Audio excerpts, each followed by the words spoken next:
mês de prevenção ao suicídio, né, do suicídio, enfim, a gente sabe que tem que falar, é um assunto que às vezes a gente fala, mas é pesado, é um assunto que, né, não é tão legal falar, mas os números, como a gente estava conversando aqui com o nosso convidado, é assustador, Bruno, alarmante mesmo. Exatamente, um assunto muito delicado e que a gente dá pouca importância para isso, né? Tá na hora de a gente, mais uma vez, colocar a mão na consciência e, de fato, saber o que é que acontece. Hoje a gente está recebendo um especialista que vai contar tudo sobre todos os cuidados que a gente precisa, de fato, trazer para a gente essa conscientização, né, Babi? Muito bom. Bom, quero receber o Thiago Carvalho, seja muito bem-vindo. O Thiago é psicanalista, tem aí uma série de cursos, eu estava vendo aqui, né, doutorado, né, Thiago? Doutorado em ciências biomédicas, psicanalista, biomédico, psicobiologista, além de tudo é um trava-língua. Muitíssimo obrigado pelo convite. Muito bom poder compartilhar esse conhecimento com vocês nesse espaço tão bacana. Eu que agradeço, né? A gente sabe que muitas vezes, né, é um assunto, como eu falei, que é um pouco mais pesado, é um assunto que às vezes a gente não quer falar, mas aí a gente só fala quando acontece alguma coisa próximo da gente, a gente fala, poxa vida, se eu tivesse ajudado, né? Por que as pessoas têm tanto medo de falar sobre esse assunto, será, hein, Thiago? Acho que falar sobre emoção, se a gente parar para pensar historicamente a nossa construção social, nós fomos condicionados a não é hora de sentir, não é hora de chorar, nesse momento não vamos falar sobre o tema. Então, a maior parte da população aprendeu que falar sobre aquilo que a gente sente, acima de tudo, quando é uma emoção disfuncional, não é bacana. Quando, na realidade, é quando nós falamos sobre ela, que ela, muitas vezes aquele peso que é reflexo até da própria fantasia que nós criamos, ele se dissolve muitas vezes numa conversa simples. Então, falar sobre as emoções não é fácil, mas tem que falar. Não, exatamente, colocar para fora, né, os nossos sentimentos, mas acho que essa é uma cultura que a nossa geração não aprendeu desde criança. Acho que a partir de agora a gente tem ensinado os nossos filhos, né, as crianças a colocarem para fora o que elas sentem, mas esse é um trabalho que tem que vir desde criança, né, Thiago? Exato, e é um trabalho de formiguinha. Todos os dias é importante trazer uma informação nova, falar sobre o que sente, ensinar os nossos filhos e a nossa geração as 4 emoções de base que nós temos. Nós trabalhamos com base na alegria, raiva, medo e tristeza. E é muito curioso porque na clínica, às vezes o paciente diz assim, mas poxa, então a gente tem emoções que são mais disfuncionais do que funcionais? Porque tecnicamente o medo, raiva, alegria não são emoções boas, mas isso não está escrito em nenhum lugar. Por exemplo, o mesmo medo que me protege, por exemplo, num espaço que tem altura, é o que pode, de maneira disfuncional, me paralisar numa determinada situação. A raiva que muitas vezes me coloca numa condição disfuncional e aí eu erro um pouco na medida, é a mesma que gera de alguma forma impulso para que eu faça algo mais interessante. E da mesma forma a alegria. Quando ela vem numa dosagem boa, ela me permite comemorar, felicitar os momentos bons da vida, entretanto, se ela for exagerada, ela pode trazer outras consequências, como um descontrole financeiro, por exemplo, pensando de maneira prática, por impulso, por excesso de excitação. Emoção é emoção, ela não é boa e ela não é ruim, ela só é. Nós que aprendemos de alguma forma a rotular, olha, isso é positivo, isso não é tão positivo assim. Então, falar de emoção pode ser muito mais simples. E é esse o nosso papo de hoje, quando a gente pensa em prevenção, por exemplo, ao suicídio, que é o mês de comemoração do Setembro Amarelo, que traz alguns números alarmantes em relação ao que nós estamos vivendo, em especial pós-pandemia, porque as pessoas estão pedindo ajuda e pedindo para falar sobre emoção. E a gente vê, né, que a ansiedade, a depressão, todas elas são gatilhos para a pessoa chegar, né, num ponto que ela não aguenta mais e acaba tomando essa decisão. Como que a gente pode prevenir isso, essa ansiedade, essa depressão? Muita gente já tem isso e agora já fala, agora já tenho, o que eu faço? Eu vou tomar remédio, eu vou pro psiquiatra, o que eu faço? Como é que a gente pode ajudar essas pessoas, Thiago? Olha, antes da gente pensar... Ou se ajudar também, né? Porque sim. às vezes a gente está falando da gente mesmo. E é muito importante que a gente tenha essa tomada de consciência. Hoje, segundo a Organização Mundial de Saúde, são 322 milhões de pessoas com depressão. Vejam, estou falando só de depressão. Mas até para a gente conseguir desmistificar um pouco, porque quando a gente escuta lá fora depressão, parece algo muito enigmático, que é difícil de entender. Vamos fazer uma associação para você que está em casa acompanhando a gente? Quando a gente fala depressão, é quando eu estou sofrendo depressão. É como se existisse uma força me pressionando o tempo todo aqui, uma força contrária. E o nosso movimento natural qual é? Enrijecer o corpo e a postura para tentar aguentar firme. E a gente consegue aguentar por muito tempo. Só que chega um momento em que a gente passa a sofrer depressão. E é aí que vem aquela sensação de desvalimento, de não pertencimento, a sensação de frustração, a sensação de vazio. E quando essas sensações são faladas, discutidas em casa, com os filhos, com os pais, é muito bacana porque muitas vezes um jantar, uma reunião de família dissolve aqueles fantasmas que por vezes eu crio num lugar chamado inconsciente. E é aí que vem o sentido da prevenção que é tão importante no mês do Setembro Amarelo. Quando nós falamos de emoção, ela pode se dissolver de uma maneira muito mais facilitada. Na contramão, nós estamos falando de um número muito preocupante, são 100 mil mortes de 2015 a 2019 relacionadas ao suicídio. Nós perdemos 100 mil pessoas. E que muitas vidas poderiam ter sido poupadas numa conversa assim, Bárbara, vem cá, deixa eu te contar uma coisa importante. O que você sente aí eu também sinto. Bruno, tá tudo bem. Essa frustração ou essa raiva que apareceu eu também já senti. Me deixa te ajudar. A prevenção e a identificação das nossas emoções, ela vem, e isso é uma premissa da própria Organização Mundial de Saúde, do partilhar. Inclusive, o tema desse ano traz muito dessa referência e eu me sinto muito orgulhoso, diga-se de passagem, por representar a Organização Pan-Americana de Saúde Mental nesse trabalho, no momento em que nós precisamos compartilhar, a mídia precisa colocar isso em pauta para dizer, gente, vamos falar sobre o que é sentir, não o resultado final que pode ser uma situação mais trágica. Sim. Então, o primeiro passo, tem alguma coisa, percebi que tem alguma coisa fora do lugar, eu ando me sentindo não muito bem já tem alguns dias. Vai para um canto, para refletir sobre o que você tem sentido, como você tem sentido, o mais importante, por que você tem sentido.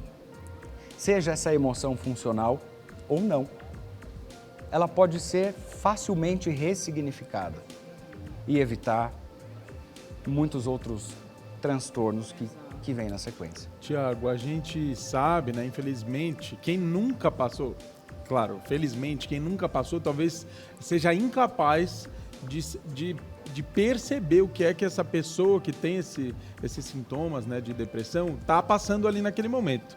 E eu acho que tão importante quanto a gente conseguir falar sobre os nossos sentimentos é a gente conseguir acolher essa pessoa que está sentindo determinados sintomas. Exato. Queria que você falasse para a gente quais as principais ferramentas que a gente pode usar para acolher essa pessoa que está ali, de repente, numa crise de depressão, ansiedade. Bruno, sua pergunta é extremamente importante e decisiva em muitas situações, porque a forma de acolher uma pessoa muitas vezes é estar ao lado dela sem julgar. E esse é um exercício bastante desafiador para todos nós, porque a nossa tendência natural, vamos imaginar que o Bruno me dissesse, olha, hoje eu acho que eu não estou percebendo muito sentido nas minhas coisas, ando meio frustrado, estou para baixo. A minha tendência natural, e não é por mal, eu costumo brincar que é por referência, é com base na nossa história, a minha resposta natural é dizer, Bruno, para com isso. Você é um cara bonito, jovem, bem-sucedido, tem trabalho, tem pessoas bacanas do seu lado, uma família linda. Não, você não pode sentir isso. Então, de alguma forma, mesmo que não intencional, o que eu digo para ele é, não fala sobre as coisas que você entende que não são boas. A gente estava falando isso no camarim. Sim, exatamente. Do Wesley Safadão, que está passando por um momento. Exato. A gente estava comentando sobre isso. Exato. O próprio exemplo do Wesley Safadão, que anunciou há dias atrás uma pausa na carreira, por tempo indeterminado para administrar para tratar a ansiedade. Se a gente fizer um exercício simples aqui e usando a referência de uma pessoa pública que todos nós conhecemos, Imagine quantas vezes ele não se sentiu ansioso e os sintomas como sudorese, tremor, taquicardia, falta de ar, que aparecem muitas vezes no palco, no show. E muitas vezes, em nome do compromisso, ele disse, não, eu não posso compartilhar isso com a minha família, eu preciso cumprir um show porque é importante, eu tenho pessoas que me esperam. E muitas vezes, sem querer, ele se coloca em segundo plano. Até que chega esse dado momento em que a resposta é, eu preciso interromper todas as atividades para cuidar da pessoa que deveria ter sido a prioridade. E nós somos especialistas, de alguma forma, em fazer isso. Sempre tem o trabalho, os amigos, a família, as preocupações do cotidiano, e elas são muito importantes, devem ser consideradas, mas o que eu costumo dizer na clínica é sempre o seguinte, antes de você fazer bem para qualquer pessoa, para o esposo, para a esposa, para os filhos, você precisa estar bem. Ninguém entrega aquilo que não tem. Então, que tal se a gente falasse sobre aquelas emoções que são positivas e legais, mas também sobre aquelas emoções que nos dias não tão bons vão aparecer e tá tudo bem, faz parte do equipamento chamado ser humano. Sim. Uma coisa que tem me chamado a atenção nesses últimos tempos é a gente ver muitas histórias de crianças com depressão, crianças com ansiedade, crianças de 6, 7 anos.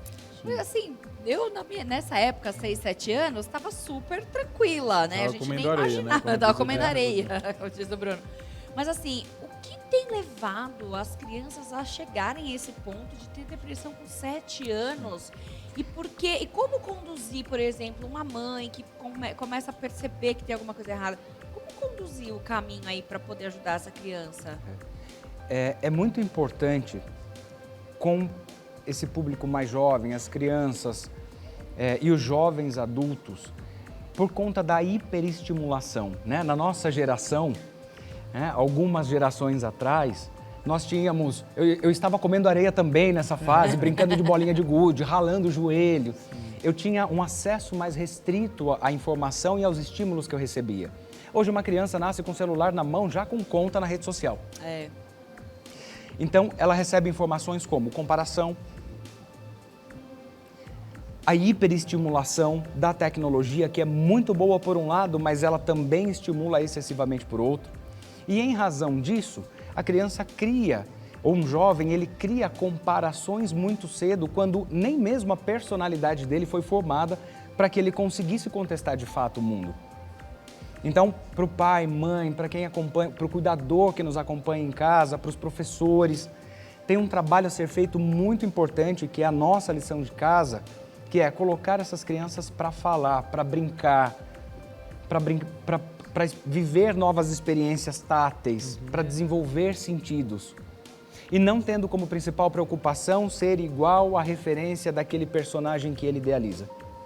E aí, uma consideração importante, se a gente parar para pensar na questão do Setembro Amarelo, é exatamente o resultado dessa idealização. Então, eu crio uma expectativa de ser igual a alguém que eu vi numa rede social ou num formato idealizado. Quando eu olho para mim, eu entendo, bom, expectativa menos realidade igual a frustração. Eu sei que é inalcançável, eu nunca vou me tornar aquilo que eu desejo. E a criança vai desenvolvendo um humor deprimido. E às vezes isso aparece numa brincadeira mais hostil, às vezes aparece num comportamento mais isolado. Então, para quem está em casa e tem criança em casa, põe na mesa do jantar, bate papo, faz brincadeiras lúdicas para dizer assim, que emoção é essa? E no momento em que a criança falar, eu não quero falar de uma emoção que não é boa, vamos falar sim. Ou se ela falar, eu não sei o que é. Me explica. Você vai tentando conversar. Exato, me explica do seu jeito. Você não sabe o que é, mas como é que é? A emoção começa por onde? Começa por aqui? Ela começa com um tremor?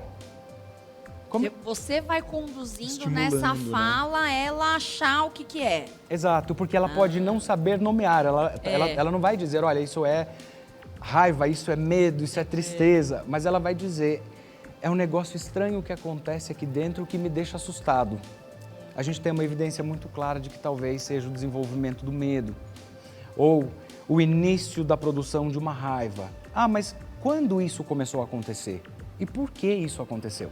Tem uma faixa etária, por exemplo, que é você começa a realmente a criança desenvolver. Eu sei que na fase dos 7 anos, geralmente é uma fase que a criança começa muito a ter o medo, ter pesadelos. Tem uma faixa etária ali que é o pai e a mãe precisam acender o alerta ali? De 7 a 13 anos é o momento mais importante, porque é quando a criança começa a refinar a personalidade dela. Então a história lá no mundo do inconsciente é assim. A partir do parto de 0 a 2 anos, a gente descobre todas as referências de prazer ou desprazer. De 2 a 4 anos, todas as referências de controle e descontrole. De 4 a 6 anos, as referências de segurança e insegurança. As fases são muito bem definidas. A partir dos 7 anos, que coincide com a aprendizagem escolar, com o primeiro ano e tudo mais, é o momento em que a criança começa a chegar em casa e falar, mas por que tem que ser assim? Por que eu não posso fazer diferente? Então, pais, mães, fiquem ligados nessa fase de 7 a 13 anos, porque ela é muito importante. E tem uma coisa que eu acho que é bem comum de acontecer, principalmente nessa relação adulto-criança, que é quando um adulto chora, por exemplo, a gente sempre procura entender, né? Se eu te vejo chorando, Babi, o que está acontecendo? Me conta, por que é que... E os adultos, quando veem as crianças, não generalizando, mas acho que a grande maioria, e acho que essa é de repente, uma coisa que precisa mudar imediatamente, é pra gente tentar entender o porquê é que essa criança está chorando, valorizar, né? Validar esse sentimento, porque às vezes a gente acha que é birra, às vezes a gente acha quer tudo do jeito dela e acaba desvalorizando. Desvalorizando. E aí é o que você falou, a gente não dá espaço de a criança contar pra gente o que é que ela está sentindo e por que ela está reagindo dessa forma, né? E veja que interessante, porque nesse processo, ainda que seja na intenção de que ela não sofra, quando um pai ou uma mãe fala, não chora, vai passar, é rápido, ela sufoca essa emoção. Ela não valida, como você bem disse. E aí, inconscientemente, o que é que essa criança entende? Bom, quando a emoção não é positiva, eu preciso esconder. Sim. Quando ela for positiva, eu posso mostrá-la. É assim que a gente aprende a sufocar as coisas que não nos fazem bem. E se a gente parar para pensar que a rede social hoje, que pode ter feito com que isso aumentasse ainda mais, é exatamente o reflexo disso que você acabou de falar. A gente não posta tristeza na internet. Chorando, acabada aquele dia. A gente só coloca o que é bom. Né? E aí quem assiste também compara a vida dele, faz essa comparação. Meu Deus, será que só minha vida tá tudo errado? Porque olha dessa pessoa. E aí é uma comparação com uma realidade que nem existe, né? Desleal, né? Exato. Uma comparação desleal. E vejam que interessante, a campanha do Setembro Amarelo, que foi assinada pela Organização Mundial de Saúde, ela começou a partir da história de um jovem de 17 anos nos Estados Unidos, chamado Mike, um menino extremamente habilidoso, para quem observava a vida dele falava, tá tudo certo, tá tudo caminhando muito bem, e ele já desde muito cedo fazia restauração de carros antigos, até que ele restaurou um Mustang amarelo e na sequência tirou a vida. Nossa. Por isso da cor também? Então, o símbolo do laço amarelo, que faz a referência da prevenção ao mês do suicídio, é uma homenagem ao Mike, que serve como um ícone para nos lembrar como é importante falar sobre emoção, sobre as angústias, sobre o que a gente sente. E muitas vezes, esse sintoma ele não é explícito, ele não aparece de maneira tão clara. Daí a importância de promover conversas sobre aquilo que nós sentimos. Em qualquer contexto. Acho que falar, né? Sim. Acho que falar é o mais importante. Por isso que a gente brinca e fala assim, faça terapia. Tem alguém aí, né, para você poder desabafar, contar aquilo que você está sentindo. Se conhecer, né? Se conhecer, ter o autoconhecimento, que eu acho que é fundamental para você poder gerenciar suas emoções, né? Você sendo um gerenciador bom ali das suas emoções, com certeza você vai até conseguir identificar o próximo, né? Ter empatia por aquele que tá passando por isso, muitas vezes, né, Thiago? Eu acho que isso também é muito importante. Você fala, não, mas eu não sei, não consigo entender uma pessoa que tem depressão. Já ouvi muita gente falar sobre isso. Depressão é frescura. Gente... Ou falta de Deus, né? Não queira ter a depressão, pra igreja. Tá? Não queira passar por esse processo, porque realmente não é fácil. Bom, Thiago, eu quero te agradecer, muito obrigada. Vamos falar só rapidinho aqui do seu livro. Você tem aqui um livro super bacana, Neurocoaching, que é Transformando Vidas, Construindo Sucesso. Esse livro super bacana. Me falam rapidamente aqui sobre ele. Esse livro é um mix. Ele vai falar um pouco sobre psicanálise, neurociência e ferramentas práticas para você aprender a descobrir e gerenciar as próprias emoções. uma forma de pensar o autodesenvolvimento e o desenvolvimento também de grupos, equipes e times de trabalho. Ah, bacana. Então, para quem também quer ter aí um desempenho melhor na sua área profissional, também fica a sugestão, né? Exato. Passa os seus contatos pra gente, telefone, enfim. E quem quiser comprar o livro, onde encontra também. Quem quiser comprar o livro pode acessar direto pelas redes sociais ou então através do telefone, que é 11 São Paulo, 98282-1777. Ou no Instagram, pode mandar um direct lá, @tiagocarvalho.tc. Tiago sem H. Muito bom. Thiago mais simples. Tiago mais simples. É, mais fácil para achar aí. Obrigada, Thiago. Volte sempre. Thiago. Parabéns pelo seu trabalho. Continue aí trazendo essa alegria, trazendo também informação e essa forma de lidar com as emoções que é tão maravilhosa, que é debatendo, conversando e estando junto. Obrigada, viu? Muitíssimo obrigado pelo espaço. Trouxe para vocês também aqui um exemplar, já vou deixar. Top, para você, para o Bruno, para mim, para o Renato também presente para Renato, vocês. depois já... Muitíssimo obrigado pelo espaço e pelo carinho com que a emissora toda nos recebeu aqui. Todo mundo muito cuidadoso. Um beijo para a produção, maravilhosa como sempre. E até a próxima. Obrigada, Thiago. Até a próxima.